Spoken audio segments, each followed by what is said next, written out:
5 golongan orang yang tidak diterima sembahyang dia. Ada 5 golongan yang merekanya yang dianggap dia sembahyang tapi macam tak sembahyang.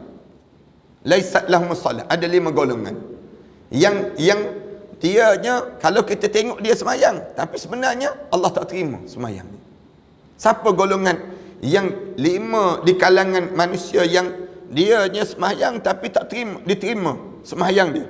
Yang pertama, al-mar'atu sahitun 'alaiha zawjuha. Yang pertama, seorang isteri yang dimarahi oleh suaminya. La ilaha illallah Muhammadun Rasulullah alaihi salatullah wa alihi wal ahibba. Alhamdulillahirabbil alamin wassalatu wassalamu ala asyrafil anbiya'i wal mursalin wa ala alihi wa sahbihi ajma'in. Subhanaka la ilma lana illa ma 'allamtana innaka antal alimul hakim. Rabbi shrah li sadri wa yassir li amri wahlul 'uqdatam min lisani yafqahu qawli. Ya alim 'allimna min ilmika kama tarda bihi 'anna. Ya halim khalliqna bi khuluqil hilmi wa haqqqiqna bi haqa'iqil ilmi. Allahumma 'allimna ma jahilna wa zakkirna ma nassina. Allahumma yassir wa la tu'assir wa tammim bil khair, amma ba'du. Para hadirin yang dihormati sekalian, alhamdulillah kita syukur pada Allah kerana pada pagi yang baik ini kita diberi lagi peluang oleh Allah untuk kita meneruskan pengajian kita dalam kitab Tanbihul Ghafilin ini, di mana kita pada setiap pagi Isnin ni kita akan baca 2 kitab. Satu kitab Tanbihul Ghafilin, satu lagi kitab Al-Azkar Imam Nawawi. InsyaAllah pada pagi ininya kita sambung tentang tajuk mengenai bab membaiki orang yang berkelahi, ataupun kita menyambung kembali silaturahim, dan juga larangan kita memutuskan silaturahim. Tajuk inilah yang kita bincangkan. Kita berhenti sebelum daripada ininya. InsyaAllah kita sambung dalam tajuk yang membicarakan tentang mengenai Islam dia suruh kita menyambung silaturahim. Maksudnya di kalangan kita ni, jangan kita ni memutuskan hubungan di antara satu sama lain. Kerana apa dia? Kerana Islam ni dia diajar dalam hidup kita ni supaya kita ni saling kuat menguat. Bukan saling jatuh menjatuh, tidak, tapi saling kuat menguat di kalangan kita ini. Bagaimana kita nak saling kuat menguat di kalangan kita ini? Maka kita diajar supaya kitanya menyambungkan silaturahim. Jangan ada di kalangan kita yang kita saling untuk nak putus di antara satu sama lain. Hari ini kita sambung. Abu Lis As-Samarqandi meriwayatkan dengan sanadnya daripada Abu Ayyub Al-Ansari radhiyallahu anhu berkata, Rasulullah sallallahu alaihi wasallam bersabda. Abu Ayyub ni di antara sahabat Rasulullah sallallahu alaihi wasallam yang dia tak wafat di Madinah, tapi dia wafat di kota Konstantinopel. Ini maknanya tempat yang dia wafat tu, Abu Ayyub Al-Ansari ni dekat dengan kota Konstantinopel, kerana dia di antara orang yang bila dia dengar hadis Rasulullah sallallahu alaihi wasallam sebut sebaik-baik tentera yang membuka kota Konstantinopel, sebaik-baik pemimpin yang membuka kota Konstantinopel. Lalu dia berusahalah, Abu Ayyub Al-Ansari ni dia berusaha untuk dia menjadi di antara orang yang boleh membuka kota Konstantinopel itu. Tapi bila dia pergi itu umur dia 82 tahun dah. Perang. Waktu mana dia perang tu, kemudian dia akhirnya syahid di kota Konstantinopel, di kaki kota Konstantinopel itu. 82 tahun lah. Tempat kita ni 82 tahun duduk kat rumah dah. Tak berjalan ke mana dah kita ni. Abu Ayyub Al-Ansari dia sebut, aku dengar Rasulullah sallallahu alaihi wasallam sabda. Rasulullah sallallahu alaihi wasallam sabda, la yahillu li muslim an yahjur akhahu fawqa thalathin yaltaqiyan fayuridu hadha biwajhihi wa hadha biwajhihi wa khairuhum alladhi yabda'u bis salam. Rasulullah sebut tidak halal seorang muslim yang dianya menjauhi saudara dia lebih pada 3 hari. Rasulullah sallallahu alaihi wasallam sebut demikian. Salah mana-mana orang Islam yang dia tak tegur siapa di antara satu sama lain lebih daripada 3 hari. Ni maknanya bila dia berjumpa tu dia menjauhkan diri dia. Menjauhkan ni dia panggil yahjura akhahu. Yahjura ni maknanya dia pergi duduk jauh, tak nak cakap, tak nak tegur saudara dia. Lebih daripada apa dia? Fauqa thalathin yaltaqiyan. Lebih pada 3 hari yang mereka bila mereka berjumpa, mereka tersebut yaltaqiyan fayuridu hadha. Lalu dia paling di tempat itu biwajhihi, dia paling daripada saudara dia untuk wajah dia tu tidak melihat kepada saudara dia. Kemudian wahadha biwajhihi, manakala saudara dia pula dengan wajah tersendiri, saudara dia di sendiri. Wa khairuhum alladhi yabda'u bisalam, orang yang terbaik di kalangan mereka dua tersebut siapa yang memulakan bagi salam. Siapa di kalangan mereka yang mula bagi salam tu, itulah orang yang terbaik di kalangan mereka ini. Ini Rasulullah sallallahu alaihi wasallam ajar dalam hidup kita ni, kalau sekiranya kita berjumpa dengan orang-orang yang kita tak suka, jangan sekali-kali kita memalin wajah dia kecuali dalam tempoh 3 hari. Dalam tempoh 3 hari itu, katakanlah saudara-saudara kita ni waktu mana dianya kita tak suka dengan dia. Bila kita tak suka pada dia tu, kemudian kita memalingkan wajah kita daripada dia dalam tempoh 3 hari, itu tak apa lagi, Rasulullah sebut. Tapi kalau sekiranya lebih pada 3 hari, lebih 3 hari kita ni tak tegur siapa dengan dia, tak halal. Rasulullah sallallahu alaihi wasallam sebut demikian. Nak suruh kita ni jaga di kalangan kita, jangan sekali-kali kita memutuskan silaturahim di antara kita. Dalam hadis yang lain, Abu Lis meriwayatkan dengan sanadnya daripada Al-Hasan Al-Basri berkata, Nabi sallallahu alaihi wasallam bersabda, la tuhajiru fa in kuntum mutahajirin la mahalatan fala tuhajiru fawqa 3 ayyam wa ayyuma muslimain mata wa huma mutahajirani la yajtami'ani fil jannah. Ni hadis Rasulullah menerangkan lagi dalam yang lain. Rasulullah sebut, jangan sekali-kali kamu memalingkan wajah. La tuhajiru, jangan kamu menjauh di antara satu sama lain, ataupun kamu memboikot di antara satu sama lain. Jangan. Fa in kuntum mutahajirin, kalaupun kamu ni terpaksa untuk menjauh di antara satu sama lain, fala tuhajiru fawqa 3 ayyam, jangan lebih daripada 3 hari 3 malam. Wa ayyuma muslimain, mana-mana seorang muslim yang mata wa huma mutahajirani, dia mati di saat mana dia sedang bertelingkah di antara satu sama lain, dia tak tegur siapa di antara satu sama lain, la yajtami'ana fil jannah, dua-dua tu tak akan kumpul dalam syurga Allah Subhanahu wa taala. Rasulullah sallallahu alaihi wasallam sebut demikian. Kalau kamu nak masuk dalam syurga, kamu kena pastikan kamu menyambung silaturahim. Jangan saat mana kamu nak meninggal dunia, tiba-tiba kamu ni tak tegur siapa di antara satu sama lain di kalangan kamu. Jangan. Tapi waktu mana kamu nak meninggal dunia tu, kamu mesti pastikan sesama kamu ni sambung semua silaturahim di antara satu sama lain. Kalaulah ada orang yang mati di saat mana dia tak tegur dengan saudara-saudara dia lebih 3 hari 3 malam, Rasulullah sallallahu alaihi wasallam sebutnya dia meninggal dunia. Lepas pada 3 hari 3 malam tak tegur siapa, masuk dalam kubur. Masuk dalam kubur ni dalam keadaan yang dianya macam mana? Dalam keadaan dianya sendirinya tak berjumpa tempat dalam syurga Allah Subhanahu wa taala. Ini cara yang diajar dalam Islamnya. Islam dia nak suruh kita ni hidup dalam keadaan yang sambung menyambung di antara satu sama lain ini sendiri. Silaturahim di kalangan kita. Abu Lis meriwayatkan dengan sanadnya daripada Anas bin Malik radhiyallahu anhu berkata, Rasulullah sallallahu alaihi wasallam bersabda, Rasulullah sebut, inna lillahi ibadan yudha'u lahum yaumal qiyamah munabira min nuri laisu bi anbiya wala syuhada yaghbituhumul anbiya wasyuhada faqalu man hum ya Rasulullah qala hum mutahabbuna fillah.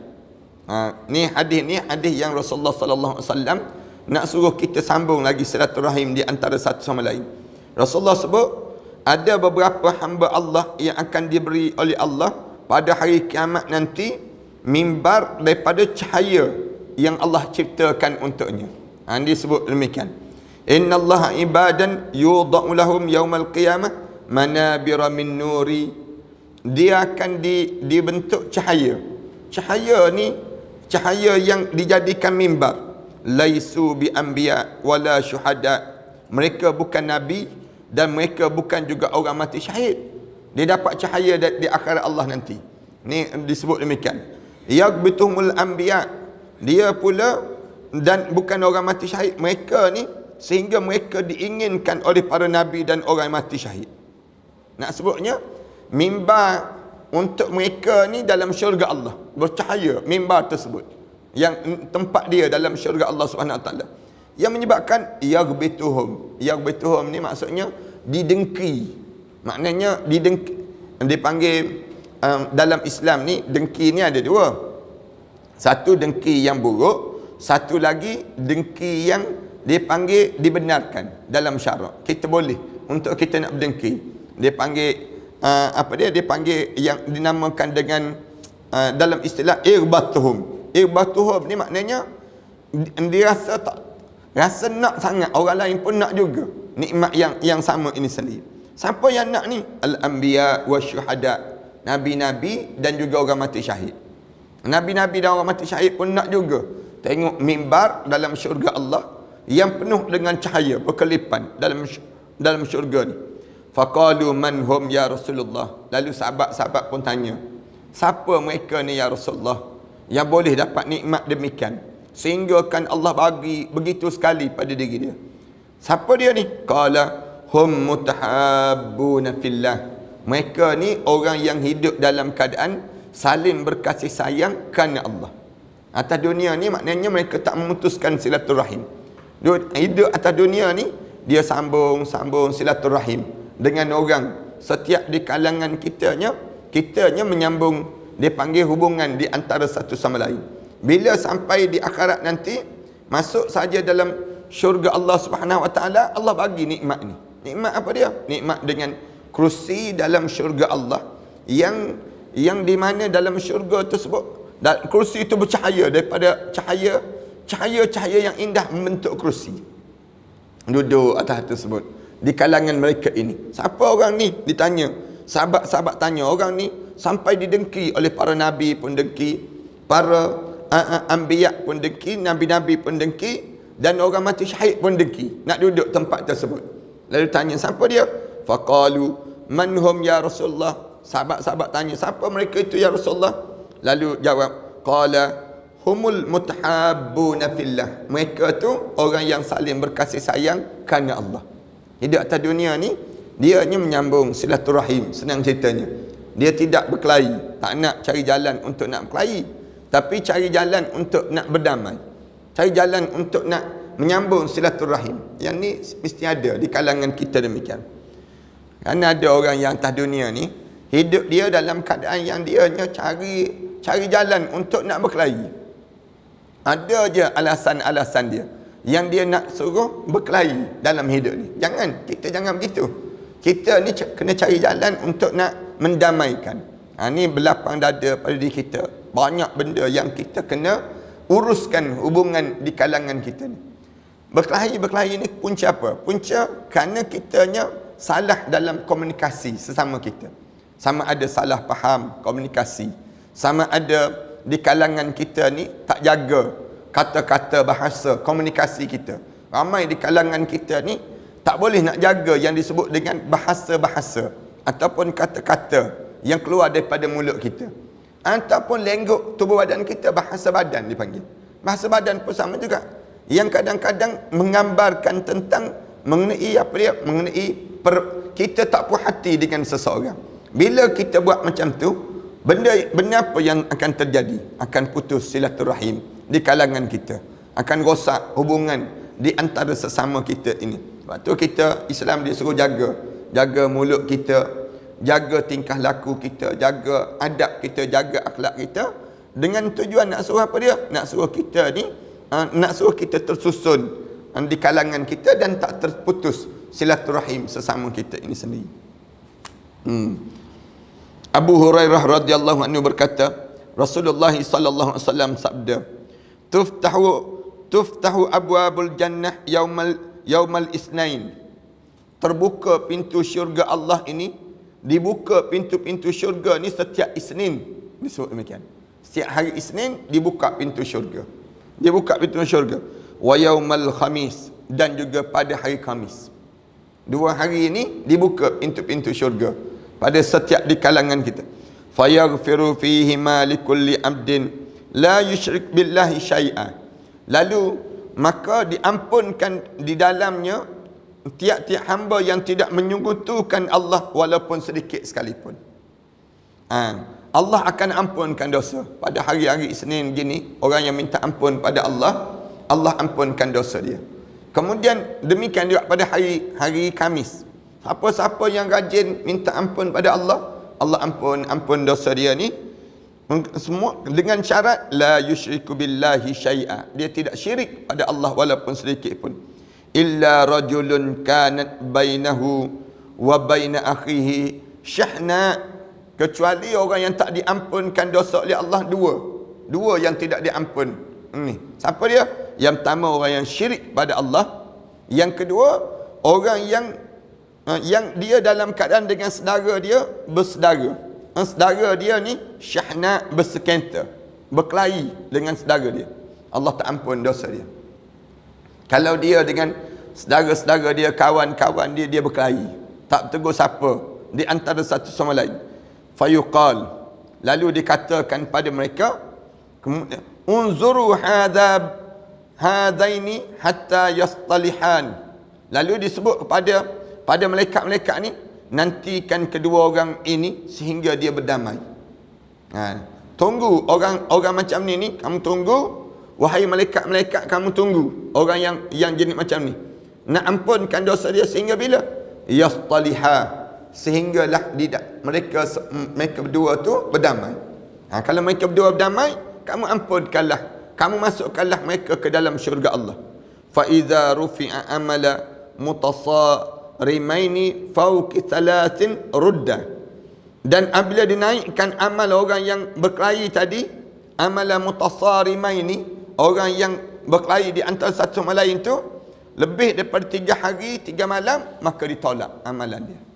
Mana-mana orang yang tak tegur siapa di kalangan kita ni yang memutuskan silaturahim lebih 3 hari 3 malam, pas 3 hari 3 malam tu tak tegur juga di antara satu sama lain, bila naik saja amalan dia menghadap depan Allah, ditolak terus di sisi Allah amalan yang dibuat tadi. Kerana apa dia? Kerana dia tidak tegur siapa di antara satu sama lain lebih daripada 3 hari 3 malam. Lebih 3 hari 3 malam je, maknanya kamu ni dalam keadaan kamu ni sengaja pada diri kamu membiarkan di kalangan kamu ni berkelahi. Akhirnya bila kamu sembahyang, kamu buat amalan-amalan tertentu dalam hidup kita ni bersedekah, kita puasa sunat, naik menghadap depan Allah, tak diterima amalan kita ni, ditolak amalan kita kerana kitanya tidak menyambungkan silaturahim tadi, memutuskan silaturahim tadi. Nak sebutnya jagalah kita ni, jangan sampai peringkat kita ni berkelahi sama-sama kita. Yang untung siapa bila kita berkelahi? Yang untungnya musuh Islam. Musuh Islam ni dia nak sangat orang kita ni tak tegur siapa. Dia nak sangat. Siapa musuh Islam ni? Syaitan musuh Islam. Syaitan dia benci sangat dengan orang Islam. Hidup ni dia tak benci pada orang kafir. Syaitan dia tak benci pada orang munafik, dia tak benci. Tapi yang dibenci sangat oleh syaitan siapa dia? Orang mukmin, orang yang menyambung silaturahim. Syaitan tak suka. Siapa lagi yang tak suka kita ni, kita menyambung silaturahim? Orang kafir. Orang kafir dia tak suka dengan orang Islam. Orang Islam yang penuh dengan kesepaduan di kalangan orang Islam. Bila orang Islam satu padu di kalangan orang Islam, menyebabkan apa dia? Menyebabkan kalahlah orang bukan Islam. Orang satu Allah Subhanahu Wa Taala sebut dengan jumlah yang sikit je. Kita ni jumlah sikit je mampu mengalahkan jumlah yang ramai. Bila apa? Bila kita bersatu padu. Kalau kita bersatu padu je, walaupun sikit, Allah bagi kemenangan. Tapi kalaulah kita ni jumlah yang ramai, bersatu padu, lagilah menang dalam hidup kita. Tapi yang kita kalah ni punca apa dia? Punca kita ni tak boleh menjadi satu kesatuan. Saling nak bertengkar di kalangan kita. Tak boleh nak mengalah di kalangan kita. Bila saling tak boleh nak mengalah, menyebabkan di waktu ini yang untung syaitan, yang untung orang kafir. Orang kafir. Siapa lagi yang untung dengan perbalahan kita? Orang munafik.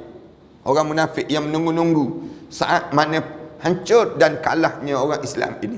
Orang munafik dia tak suka orang Islam menang. Dia nak suruh siapa yang menang? Orang kafir menang. Itu cara mereka demikian. Jadi kita dalam hidup kita ni, jangan bagi ruang, jangan bagi peluang pada syaitan menang, orang kafir menang, kemudian orang munafik menang. Jangan. Siapa lagi yang nak suruh kita ni, kita ni suka berkelahi? Hawa nafsu yang buruk. Hawa nafsu yang buruk. Saya nak sebut sikit, hawa nafsu yang buruk ni siapa? Kalau istilah orang Melayu kita panggil qarin, dia panggil. Qarin yang jahat. Dalam hidup kita ni, dia dibentuk, qarin itu dibentuk melalui amalan kita. Ada orang tanya, qarin tu apa dia ustaz? Qarin ni. Dalam kita ni kan ramai kan. Rasulullah sebut setiap di kalangan kita dilahirkan dengan keadaan adanya qarin. Semua di kalangan kita ni lahir dalam keadaan qarin. Sahabat-sahabat tanya Rasulullah, bahkan kamu ke ya Rasulullah ada qarin? Rasulullah jawab, ya, tapi qarin aku telah diislamkan oleh Allah.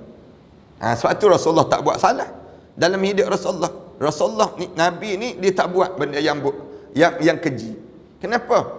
Kerana manakala kita ni membentuk qarin yang baik. Qarin yang baik kita ni apa dia? Qarin yang baik ke qarin yang jahat ni amalan. Amalan kita ni terbentuk dengan apa dia? Amalan dalam hidup kita ni. Bila kita ni jaga dalam hidup kita ni, kita jaga amalan kita ni, maka qarin kita ni pun jadi baik. Jadi bagus je pada diri. Kalau kita tak jaga amalan dalam hidup kita ni jadi dalam keadaan yang kita ni buruk, amalan kita ni tak jaga, qarin kita ni pun jadi jahat. Sebab tu qarin yang jahat ni, dia nak sangat tuan dia berkelahi. Kadang-kadang kan kita meninggal dunia dah. Bila kita meninggal dunia dengan suara dalam rumah, dengan suara sebiji orang yang meninggal dunia tu. Itu maknanya apa dia? Qarin.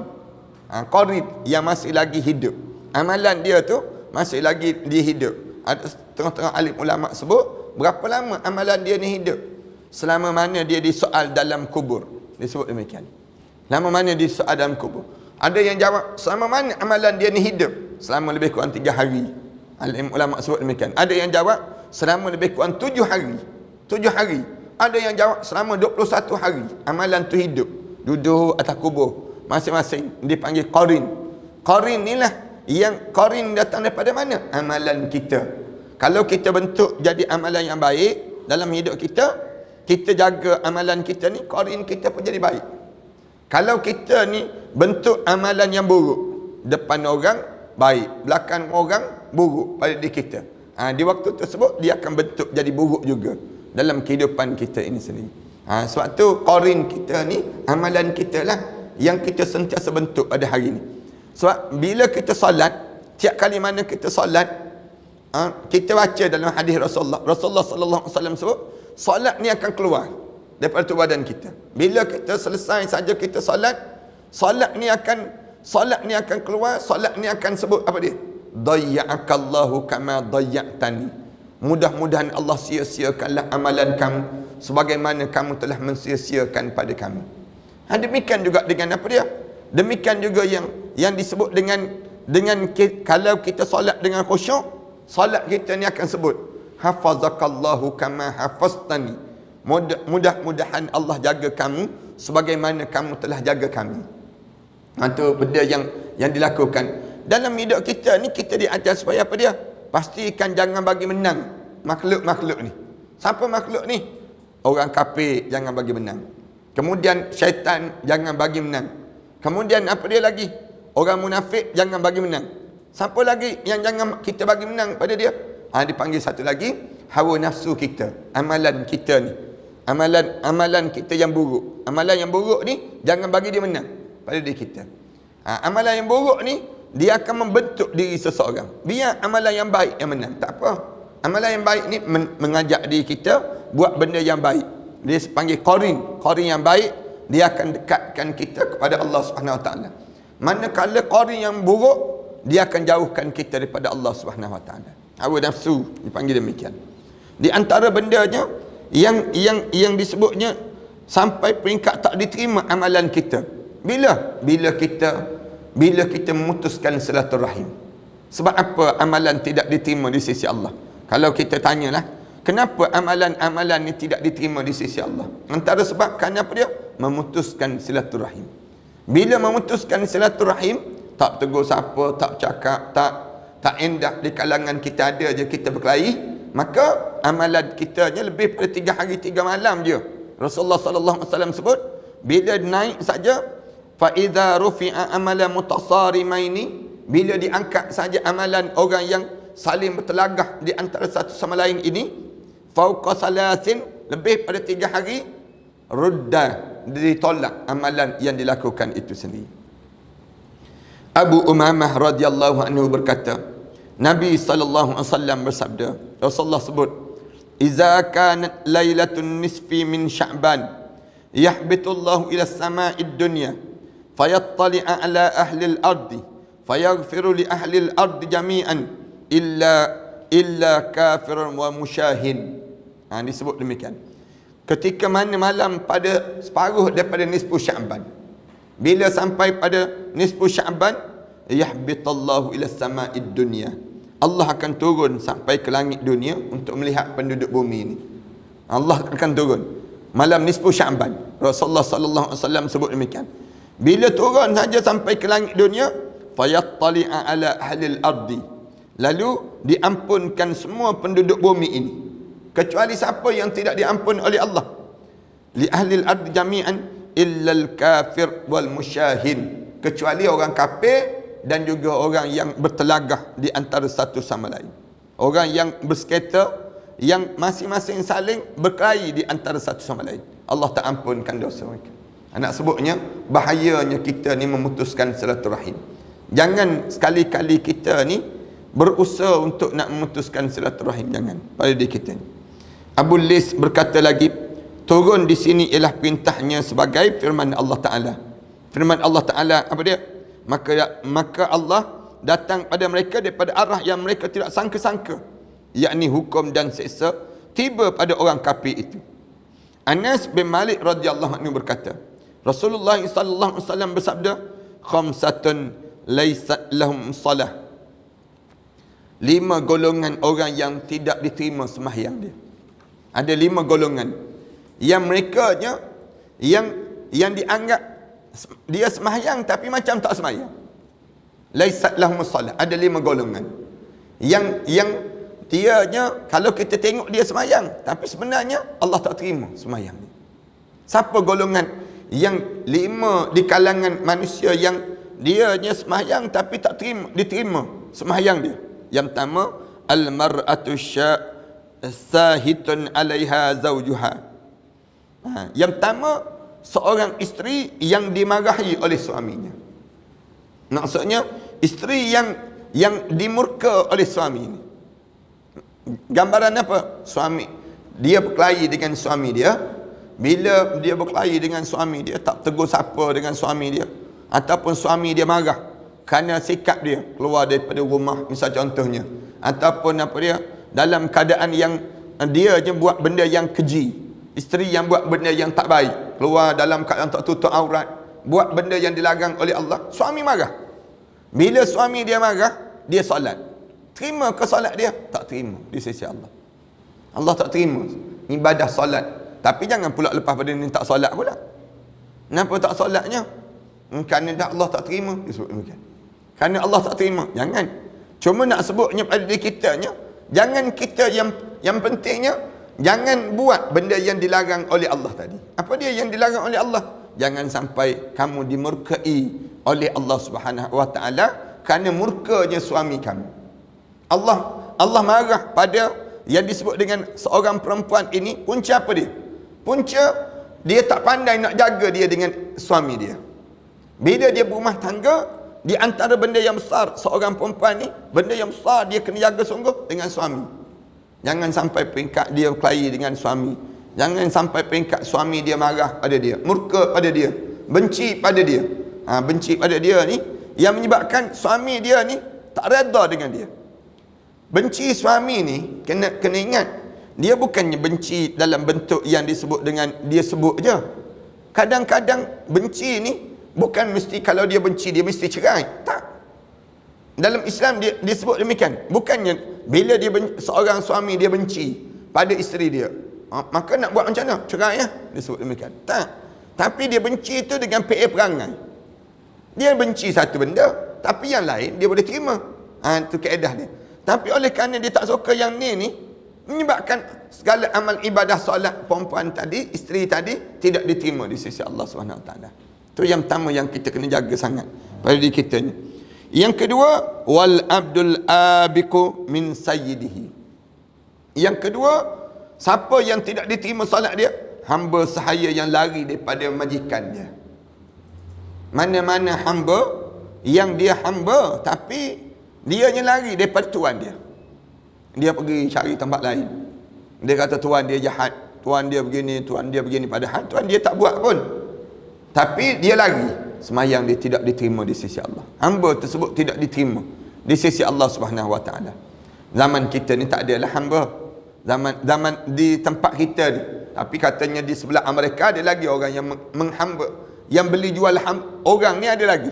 Zaman kita ni. Tapi di sebelah-sebelah Afrika ada lagi. Tapi di negara kita tak ada dah. Orang yang di negara kita ni tak ada seorang pun yang jadi hamba di antara satu sama lain ini sendiri. Yang ketiga, Rasulullah sallallahu alaihi wasallam sebut lagi. Wal musarimul ladzi la yukallimu akhahu fawqa 3 ayyam. Yang ketiga, orang yang berkelahi di antara satu sama lain dengan saudara-saudara dia lebih 3 hari 3 malam.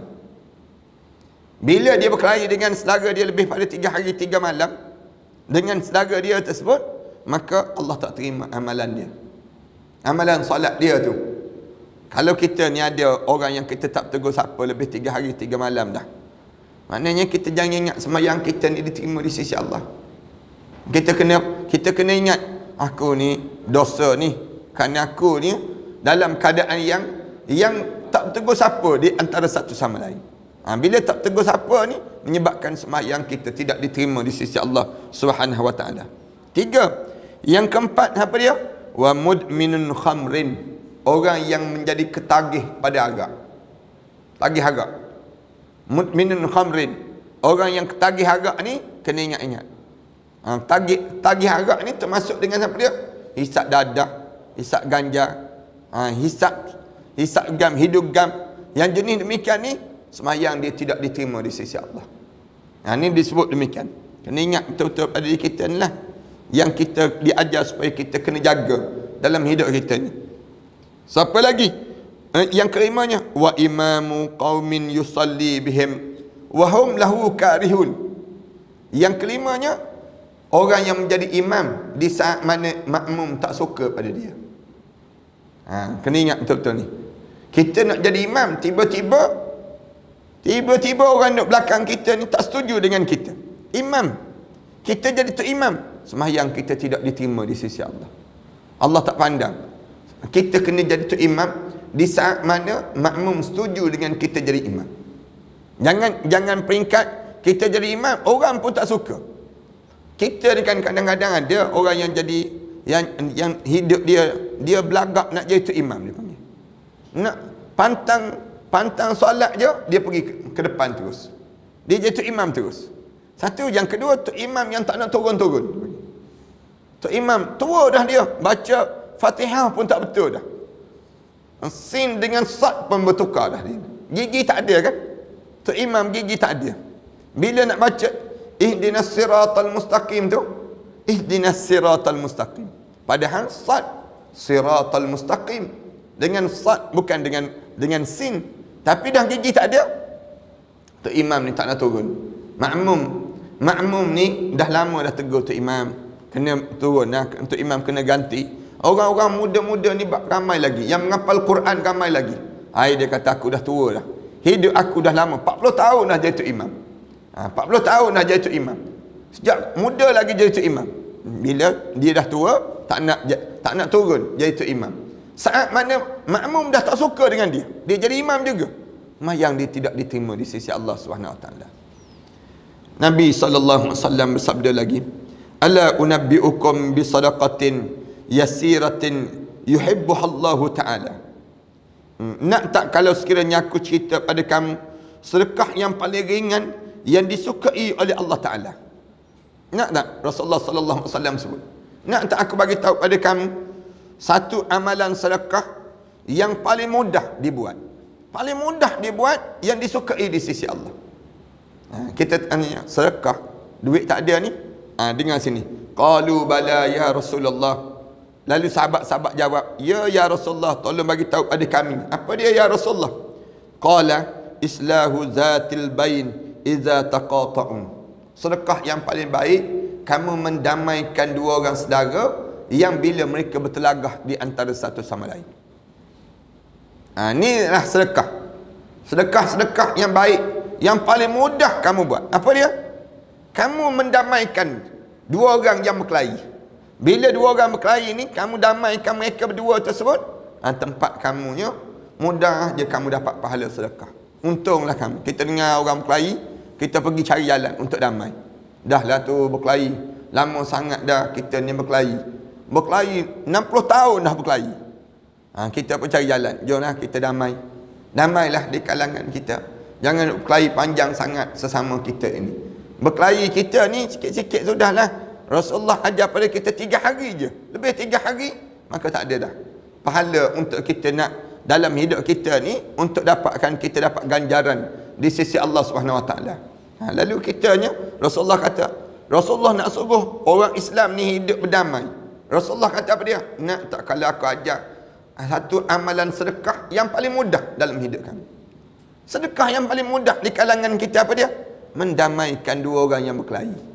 Nak suruh sambung silaturahim di kalangan kita ni. Kita berhenti setakat ni dulu. InsyaAllah kita sambung pada minggu yang akan datang nanti. Setiap hari Isnin kita sambung dalam tajuk ni lagi, insyaAllah. Tajuk di mana kita cerita tentang mengenai menyambung silaturahim ini, dan kita masuk dalam kitab yang kedua pula. Dalam kitab yang kedua ni kita sambung sikit lagi, kitab Al-Azkar. Dalam kitab Al-Azkar ni hari ni kita mula dua kitab ni yang anda masukkan. Al-Azkar ni kitab Al-Azkar Imam Nawawi. Yang ni sebelum daripada ni anda mengajar juga, tapi tak habis juga. Sama juga. Di masjid Ubudiyah sebelum daripada ni, tapi tak sempat habis juga kitab ni. Jadi oleh kerana tak sempat habis juga, anda nak sambung balik lah. Nak sambung balik kitab ni, kitab sama juga, lebih kurang je kitab yang disebut dengan kitab Tanbihul Ghafilin dengan kitab Imam Nawawi. Dua-dua ni kitab yang hebat sebelum daripada ni. Ni kitab Fadail, satu lagi kitab Fadail juga dalam kitab ni, di mana hari ininya insya-Allah kita mulakan dengan kitab apa yang patut dibaca ketika mana kita diuji dengan ujian, ditimpa dengan bencana. Bila kena ujian dalam hidup kita ni, tak ada orang yang tak kena ujian. Lalu kita diajar supaya baca, ada doa yang perlu dibaca. Kami meriwayatkan daripada Ali radhiyallahu anhu, dia berkata, telah bersabda Rasulullah sallallahu alaihi wasallam kepadaku, wahai Ali, mahukah kamu kalau sekiranya aku ajarkan kamu berapa doa?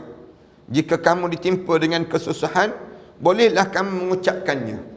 Rasulullah sebut demikian. Ali, nak tak kalau aku ajar pada kamu berapa doa, kalimah yang kalau kamu kena ujian, kamu baca doa ni, kamu baca doa ni. Rasulullah sebut demikian.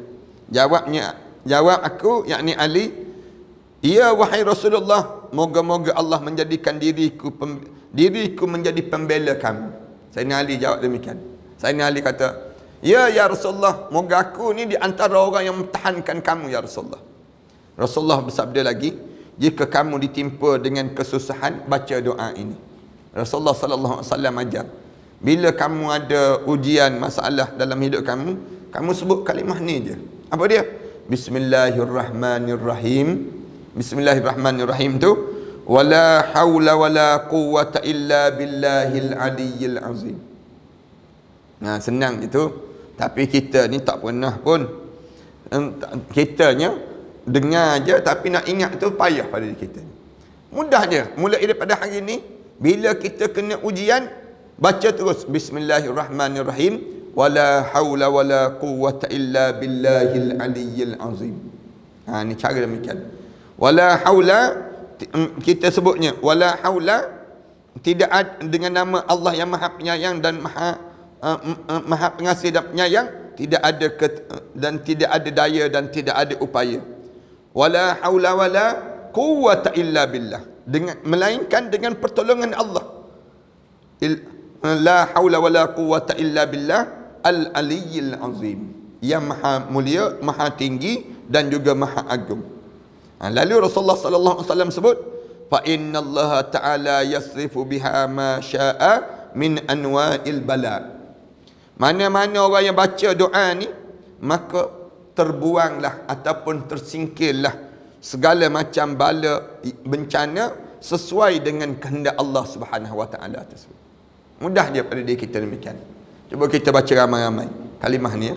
Anda baca, jemaah-jemaah ikut ni. Bismillahirrahmanirrahim.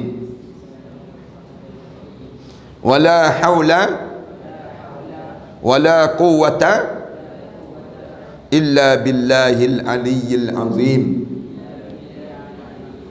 Bismillahirrahmanirrahim. Wala haula wala quwwata illa billahil aliyyil azim. Bismillahirrahmanirrahim. Wala haula wala quwwata illa billahil aliyyil azim. Ni doa yang Rasulullah sallallahu alaihi wasallam ajar pada kita lah. Ajar pada Sayyidina Ali. Sayyidina Ali ajar pada ramai-ramai. Maknanya bila kita kena ujian dalam hidup kita ni, kita baca doa ni. Wala bismillahirrahmanirrahim. Wala haula wala quwwata illa billahil aliyyil azim. Jadikan satu amalan dalam kehidupan kita. Rasulullah sebut, mana-mana orang yang baca doa ni, yasrifu biha ma syaa, Allah akan jauhkan bencana-bencana yang patut kena pada dia. Ni kita tak tengok je bencana, kena je ujian, terkejut kita. Oh pocot kita ni. Pocot dia sebut ni. Macam tak ada benda lain yang dia nak sebut. Yang teruk-teruk lagi kan, dia bila tengok terkejut je, mula dia nganga je mulut. Nganga tak sebut benda-benda apa. Pun ada juga. Jangan sebut kalimah-kalimah manusia ni. Sebut apa dia? Bila kita tengok bismillahirrahmanirrahim, wala haula wala quwwata illa billahil aliyyil azim. Begitu ujian, bila kita kena ujian. Kemudian bab seterusnya, apa yang patut dibaca bila takut bencana sesuatu kaum. Kalau kena pula bencana kaum-kaum tertentu ni pula, satu bencana kejahatan kaum. Kadang-kadang kan ada orang kumpulan yang jahat, kaum yang jahat datang untuk nak kenakan kita, nak buat sesuatu benda pada kita. Lalu kitanya nak buat macam mana? Doa apa yang perlu kita baca? Baca doa ni. Kami meriwayatkan dengan isnad sahih daripada Abu Musa Asy'ari radhiyallahu anhu bahawasanya Nabi sallallahu alaihi wasallam apabila takut bencana satu kaum itu, Rasulullah baca doa ni. Rasulullah baca doa apa dia? Allahumma inna naj'aluka fi nuhurihim wa na'udzubika min sururihim. Ni doa yang dibaca. Pendek je doa ni. Allahumma, ya Allah, wahai Tuhan kami, inna naj'aluka, sesungguhnya kami letakkan segala batang leher mereka itu fi nuhurihim, di belakang-belakang mereka, ya Allah. Allahumma inna naj'aluka fi nuhurihim. Ya Allah, aku letakkan jahat mereka tu balik semula atas belakang mereka, ya Allah. Ataupun kalau kita nak terjemahnya, ya Allah, aku jadikan, aku harap supaya segala kejahatan mereka tu Engkaulah yang membalasnya, ya Allah. Tu naj'aluka fi nuhurihim, di belakang mereka tersebut. Wa na'udzubika min syururihim. Yang kedua, aku minta lindungi lindungilah mereka itu ya Allah. Wa na'udzubika, lindungilah aku ni daripada kejahatan mereka itu, min syururihim, daripada kejahatan mereka itu ya Allah. Itu cara dalam hidup kita ni bila ada je orang yang kaum yang nak buat khianat, puak-puak yang nak buat khianat, segala benda yang nak buat khianat pada diri kita, ni doa ni ingat betul-betul. Katakanlah ada kumpulan yang besar yang nak buat khianat pada kita, baca doa, Allahumma inna naj'aluka fi nuhurihim wa na'udzubika min syururihim. Min syururihim. Ni doa yang mudahlah untuk kita baca ni. Kadang-kadang kan ada puak yang datang nak buat benda yang jahat untuk kita. Kita tahu dah puak ni memang nak buat jahat ni. Kita buat macam mana? Baca doa, Allahumma inna naj'aluka fi nuhurihim, di belakang tengkuk mereka tu ya Allah. Kamu bantai mereka ya Allah. Kamu musnahkan mereka ya Allah. Kemudian yang kedua, wa na'udzubika min syururihim, jauhilah kami ni daripada kejahatan mereka itu ya Allah. Tu cara. Lindungilah kami segala benda yang jahat. Mereka ni bila mereka datang, mereka bawa benda yang jahat sekali. Zaman kita ni bawa dengan nuklearnya, bawa dengan, kan kalau mereka nak buat jahat, mereka bukan sekadar mereka je buat jahat, tapi mereka tinggalkan benda-benda demikian. Yang berlaku di Pasir Gudang ni misal contoh kan. Yang berlaku di Pasir Gudang ni, kita tak tahu siapa yang buat jahat. Jadi penduduk Pasir Gudang ni baca doa ni. Baca doa ni, di antara doa yang dikena penduduk Pasir Gudang baca, Allahumma inna naj'aluka fi nuhurihim wa na'udzubika min syururihim. Minta daripada Allah Subhanahu Wa Taala supaya Allah lindungi kita daripada kejahatan yang akan datang nanti. Kejahatan yang buruk yang akan datang nanti apa dia? Tak tahu penduduk Pasir Gudang ni macam mana. Kena kanser pula misal contohnya. Kena pula bakteria yang kena pada dada ni, dalam musuh-musuh yang melancarkan dengan kimia-kimia yang buruk ni sendiri. Yang bahan-bahan kimia yang jahat ini sendiri. Ramai mana di kalangan kita yang sesak dada, yang dalam keadaan yang macam-macam gaya kan. Jadi penduduk Pasir Gudang ni nak buat macam mana? Baca doa ni. Allahumma inna naj'aluka fi nuhurihim wa na'udzubika min syururihim. Ni kalimah-kalimah yang kita sentiasa sebut. Kerana jahat orang ni kita tak tahu nak buat macam mana. Bila orang nak buat jahat pada kita ni, siapa yang boleh lindungi kita? Tak ada orang lah yang boleh lindungi kita. Rasulullah sebut yang boleh lindungi kita ialah yang disebut dengan doa-doa kita kepada Allah Subhanahu Wa Taala. Kita minta dengan Allah Subhanahu Wa Taala. Dua. Yang ketiga, apa yang patut dibaca jika kita takut dengan orang yang lebih berkuasa daripada kita. Kalau kita berjumpa dengan orang yang jauh lebih hebat daripada kita, kuasa dia jauh lebih tinggi daripada kita, nak baca apa dia? Kami meriwayatkan daripada Abu Umar radhiyallahu anhu, dia berkata, telah bersabda Rasulullah sallallahu alaihi wasallam, jika kamu rasa takut terhadap seorang penguasa ataupun sebagainya, kamu ni ada rasa takut dengan orang yang ada kuasa, bila dia ada kuasa dia nak buat jahat pada kamu, kita nak buat macam mana? Orang yang ada kuasa dia nak buat jahat pada kita, nak buat macam mana pada kita? Maka baca doa ni. Doa ni kena baca. Doa apa dia? La ilaha illallahul halimul hakim. Ni cara diajar. La ilaha illallahul halimul hakim.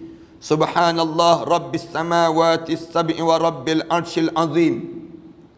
Subhanallah rabbis samawati sab'i wa rabbil arshil azim.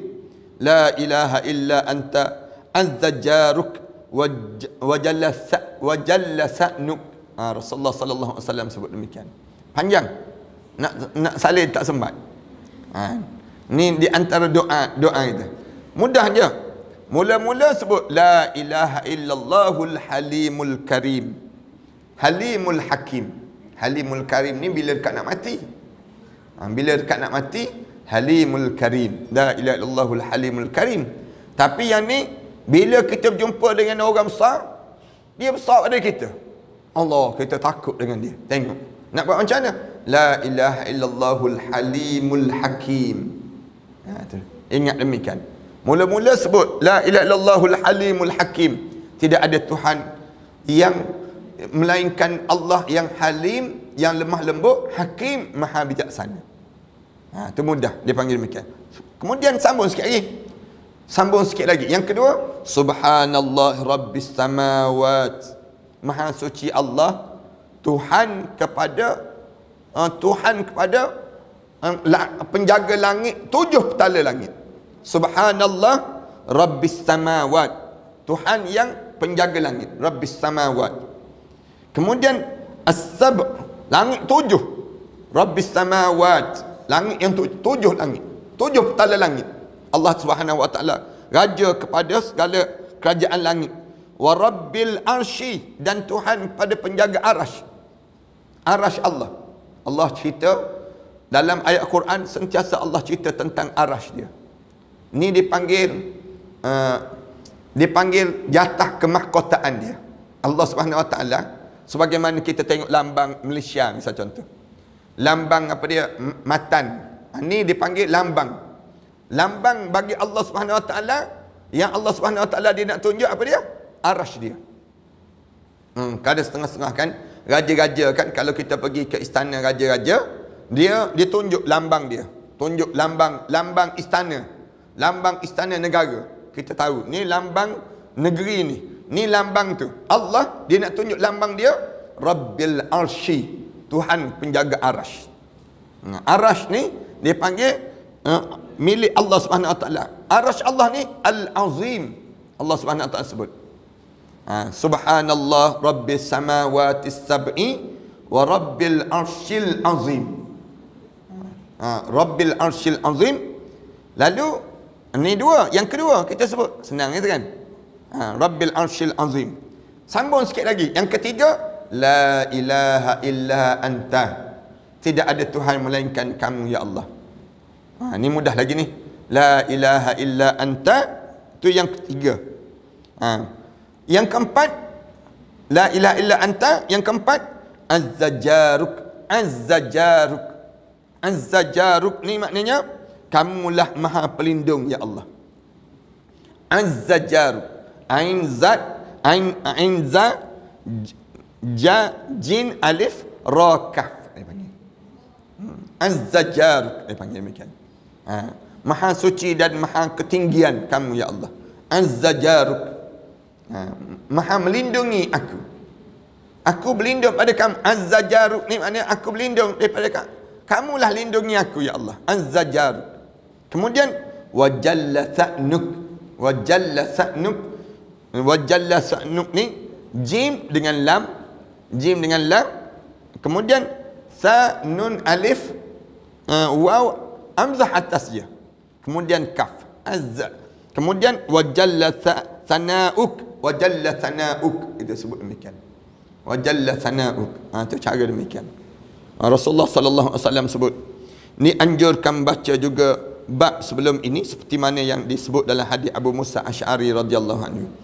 Boleh juga kita baca doa yang diajar oleh Rasulullah sallallahu alaihi wasallam sebelum daripada ni lah. Pada Abu Musa Asy'ari itu baca doa, Allahumma inna naj'aluka fi nuhurihim wa na'udzubika min syururihim, pun boleh juga. Dua-dua tersebut.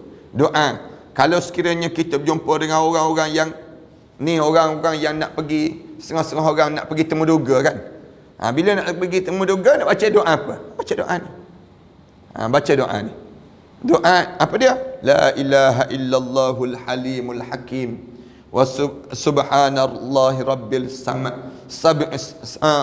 samawati sab' wa rabbul arsyil azim.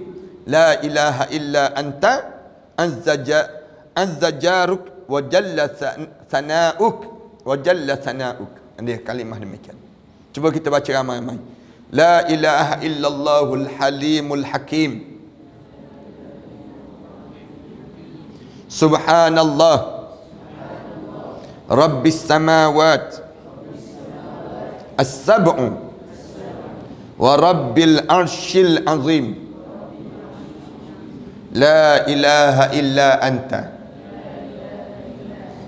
azzajaruk wa jalla sana'uk. Tu apa pada ni ingat tu kot, pendek je. Tak ingat juga pelik lah. Quran boleh ingat, doa tak boleh ingat. Ni pada diri kitanya. Jadi lepas pada ni kita doa, mudah-mudahan kita boleh baca doa-doa demikian.